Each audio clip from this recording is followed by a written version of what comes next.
All right, man, peace. You know, brothers, Jimmy Butler, the star guard of the Philadelphia 76ers, is in a very precarious situation right now. He's expected to be the alpha dog on that team, while also being expected to deal with that Markelle Fultz situation with kid gloves.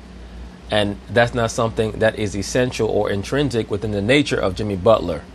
He's a dog by nature, and he searches out weakness so that he can devour it.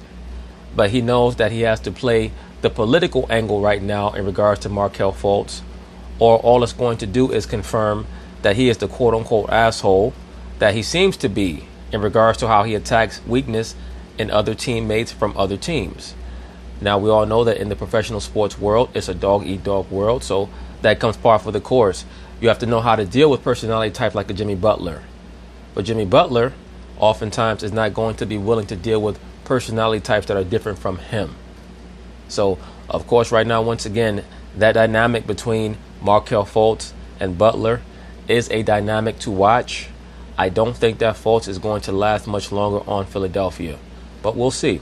So, of course, they're going to talk about it. I'm going to chime in.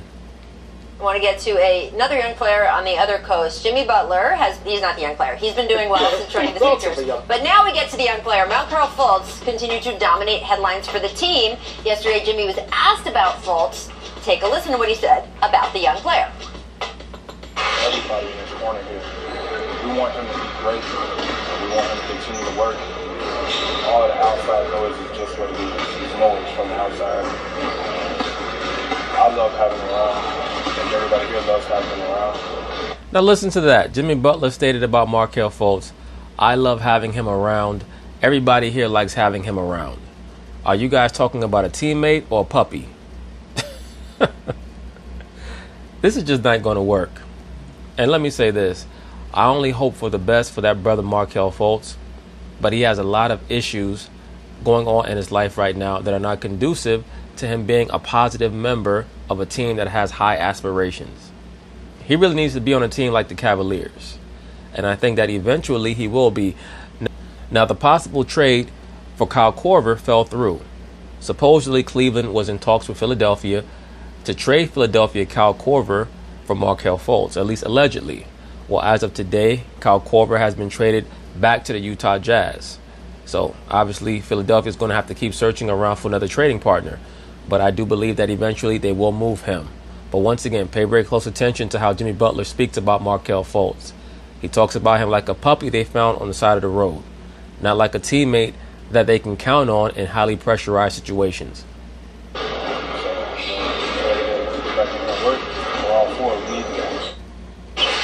So I got to say two things here. First of all, with all due respect, it's not outside noise if he is going to a special, leaving the team, going to without the coach and the GM both saying we don't know that there's anything physically wrong with him, going to New York to see a specialist. That is actually happening. Right, Rachel Nichols, but we all know that there's always going to be a bunker mentality when it comes to these professional sports teams, because they understand that if they allow the problems in their locker room to become that transparent to the media, now the media has full license to make up whatever they like, as the players have already been caught on camera co-signing any type of assertions by the media. So the players are always going to play coy. They're always going to try to keep everything close to the vest. They're not going to acknowledge that you guys are onto something, and they're smart to be that way. That being said, the point that Jimmy is supporting him and the idea that this nigga Markelle Fultz playing hot potato on the free throw line. What the hell is going on here? Markelle Fultz has gotten nothing but support, Janae, from that locker room. Joel Embiid, Ben Simmons have spoken out on his behalf.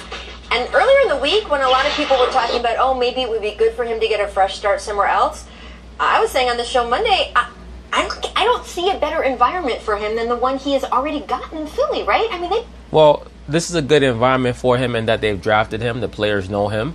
The team is successful, so you would hope that being around a winning culture, or at least a team that has aspirations of winning, would be beneficial for him.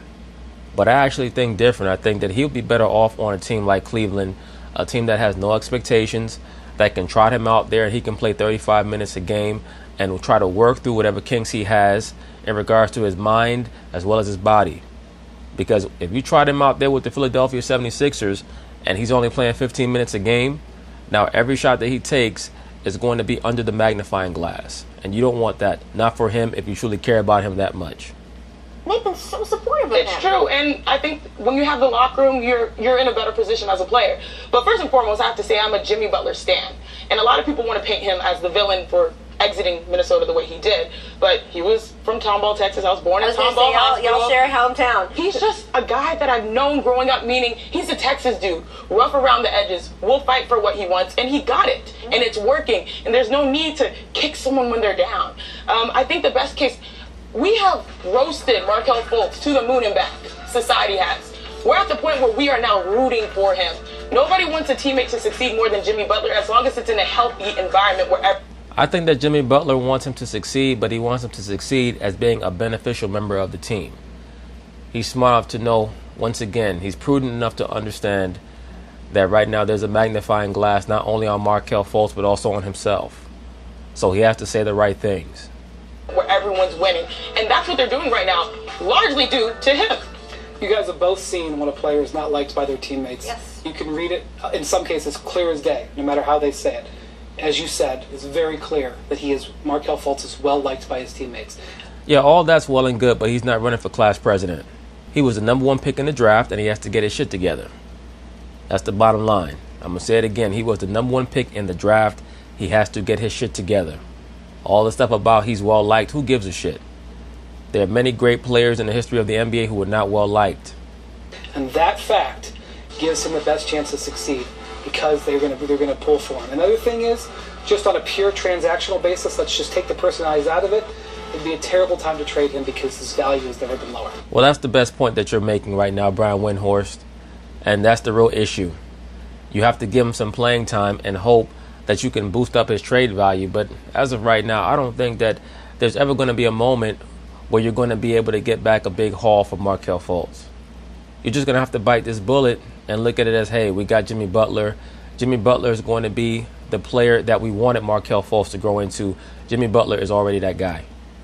Well, and the Sixers are invested, even though there was clearly some frustration. Again, as I mentioned, Elton Brand, Brett Brown, both kind of appeared to publicly hit their limit the other day when reporters were asking about Markelle just sort of taking himself out of the lineup and deciding to go see the specialist in New York this week. They both said, we don't know anything physically wrong with him. That being said, this franchise has stood behind him. This franchise has been super invested in him. Actually, not quite, Rachel Nichols. The franchise has actually been rather deceitful towards Markelle Fultz until recently, particularly before he was able to get back onto the basketball court. As of right now, it's pretty much a black eye for the organization, so they have to walk on eggshells with him.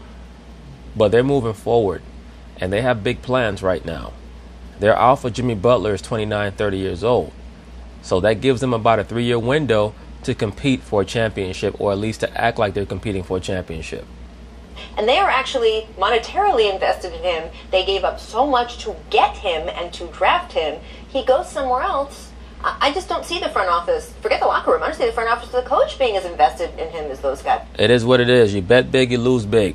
Those guys are. Especially since the offers for him right now would be, frankly, very low. I mean, we've seen guys, Anthony Bennett, we've seen guys.